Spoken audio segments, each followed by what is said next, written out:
নমস্কার বন্ধুরা, সকলকে আমার চ্যানেলে স্বাগত। অবশেষে রাজ্যের সমস্ত ধরনের সরকারি কর্মচারী এবং পেনশনারদের জন্য একটি বড় খুশির খবর। বহু অপেক্ষা, বহু প্রতীক্ষার পর অবশেষে আজকে বাজেট পেশ করার সময় মাননীয় মুখ্যমন্ত্রীর হাত ধরে রাজ্যের সমস্ত ধরনের সরকারি কর্মচারী এবং পেনশনারদের জন্য ডিএ অর্থাৎ ডিয়ারনেস অ্যালাউন্সের এক কিস্তি ঘোষণা করা হলো এবং উপরি পাওনা হিসাবে থাকছে সরকারি কর্মচারী এবং পেনশনারদের জন্য সপ্তম বেতন কমিশন গঠন। এই দুটির ফলে অত্যন্ত লাভবান হতে চলেছেন রাজ্যের কর্মচারী এবং পেনশনাররা। কত শতাংশ ডিয়ারনেস অ্যালাউন্স ঘোষণা করা হয়েছে আজকের এই বাজেটে এবং এর ফলে কতটুকু স্যালারি বা পেনশন বাড়তে চলেছে এবং এর পাশাপাশি সপ্তম বেতন কমিশন কবে থেকে লাগু হতে চলেছে এবং এর ফলে কতটুকু উপকৃত হতে পারেন রাজ্যের কর্মচারী এবং পেনশনাররা, সকল কিছু নিয়ে আজকের ভিডিওতে বিস্তারিতভাবে আলোচনা করব। ভিডিওটি অত্যন্ত গুরুত্বপূর্ণ, তাই প্রথম থেকে শেষ পর্যন্ত অবশ্যই ধৈর্য সহকারে দেখবেন এবং ভালো লেগে থাকলে অবশ্যই একটি লাইক করবেন এবং সকলের সঙ্গে শেয়ার করবেন। আর সেই সাথে এই চ্যানেলে যদি প্রথমবার হয়ে থাকেন এই রকমের ইনফরমেটিভ ভিডিও আরও দেখার জন্য যারা এখনও পর্যন্ত এই চ্যানেলটিকে সাবস্ক্রাইব করেননি তারা অবশ্যই চ্যানেলটিকে সাবস্ক্রাইব করে নিতে ভুলবেন না। তাহলে চলুন আমরা বিস্তারিত জেনে নিই।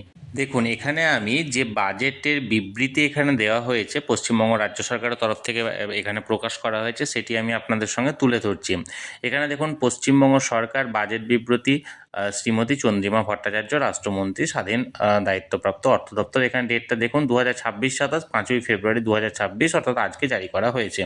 এবার অনেক বিষয় আছে কিন্তু যেটা মূল বিষয়, এটা দীর্ঘ প্রায় 133-34 পাতার এটা একটাই, কিন্তু যে মূল বিষয় অর্থাৎ আমাদের যে পে কমিশন এবং যে ডিয়ারনেস অ্যালাউন্স সেটা 125 নম্বর পাতাতে এখানে ঘোষণা করা হয়েছে। এই ব্যাপারে আমরা বিস্তারিত জেনে নেব যে কি বলা হয়েছে আজকের এই বাজেটে পে কমিশন সংক্রান্ত এবং ডিয়ারনেস অ্যালাউন্স সংক্রান্ত। দেখুন, এখানটায় 125 নাম্বার, এখানে বিভিন্ন রকমের সেকশন দেওয়া হয়েছে, যার মধ্যে দেখুন এখানে প্রথমত 17 নম্বর সেকশনটা আমি আপনাদের সামনে তুলে ধরছি। এখানে দেখুন কি বলা হয়েছে। আমাদের সরকার সর্বদাই রাজ্য সরকারি কর্মচারীদের চাহিদার বিষয়ে সম্পূর্ণ সংবেদনশীল। এরা সরকারি নীতি ও প্রকল্প রূপায়ণে খুবই গুরুত্বপূর্ণ ভূমিকা পালন করেন। রাজ্যের ষষ্ঠ পে কমিশনের সুপারিশের কার্যকাল 2025 সালের 31শে ডিসেম্বর শেষ হয়েছে। আমি আনন্দের সঙ্গে রাজ্য সরকারের কর্মচারীদের জন্য সপ্তম পে কমিশন গঠনের ঘোষণা করছি। কমিশন রাজ্যের সকল সরকারি কর্মচারীদের আগামী দিনের বেতন, ভাতা ও অন্যান্য সুযোগ সুবিধা বিষয়ে সুপারিশ করবে। অর্থাৎ সপ্তম বেতন কমিশন গঠন করা হয়েছে, গঠন করার সুপারিশ করা হয়েছে, আগামী দিনে গঠন হবে। এবং এর পাশাপাশি দেখুন এখানটায় আর একটা আছে যেটা 19 নম্বর সিরিয়ালে বলা হয়েছে।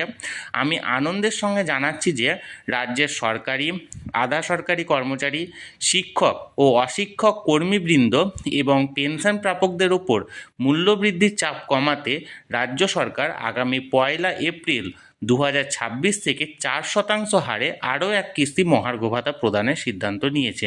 অর্থাৎ 4% ডিয়ারনেস অ্যালাউন্স ঘোষণার এখানে কথা বলা হয়েছে। এর পাশাপাশি আরও বিভিন্ন রকমের এখানে ঘোষণা করা হয়েছে, যার মধ্যে আর একটি জনমুখী প্রকল্প যেটি সম্বন্ধে আমি আপনাদেরকে জানিয়ে রাখি। দেখুন 21 নম্বর সিরিয়ালে আপনারা অবগত আছেন যে আমাদের মাননীয় মুখ্যমন্ত্রীর চিন্তাপ্রসূত লক্ষ্মীর ভাণ্ডার প্রকল্পটি বাংলার মা বোনেদের কাছে অত্যন্ত জনপ্রিয়। ইতিমধ্যে রাজ্যের 2,21,00,000 মা বোনেরা এই প্রকল্পের সুবিধা পাচ্ছেন। আবেদনের ভিত্তিতে আরও 20,62,000 মা বোনকে এই প্রকল্পের অন্তর্ভুক্ত করতে পেরে আমি অত্যন্ত আনন্দিত। এখন রাজ্যে প্রায় 2,42,00,000 মা বোনেদের হাতে আরও একটু শক্ত করতে আমি আনন্দের সঙ্গে ঘোষণা করছি যে এই প্রকল্পের অন্তর্ভুক্ত সকলের জন্য মাসিক আর্থিক সহায়তার পরিমাণ ফেব্রুয়ারি 2026 থেকে আরও 500 টাকা বাড়ানো হলো। এই জন্য আমি 2026-27 অর্থবর্ষে আরও 15,000 কোটি টাকা বরাদ্দের প্রস্তাব করছি।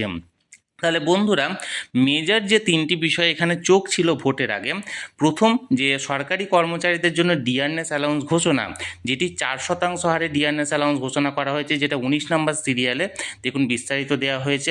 এর পাশাপাশি আমি এর আগে বেশ কয়েকটি ভিডিওর মাধ্যমে আপনাদেরকে জানিয়েছিলাম যেহেতু ষষ্ঠ বেতন কমিশনের মেয়াদ 2025 সালের 31শে ডিসেম্বর শেষ হচ্ছে, তাই সপ্তম বেতন কমিশন অবশ্যই গঠন করা হবে এবং এটা এই বাজেটেই ঘোষণা করা হবে। হবে, যেটা ঘোষণা করা হয়েছে 17 নম্বর সিরিয়ালে বাজেটে সপ্তম বেতন কমিশন গঠনের এখানে সুপারিশ করা হয়েছে।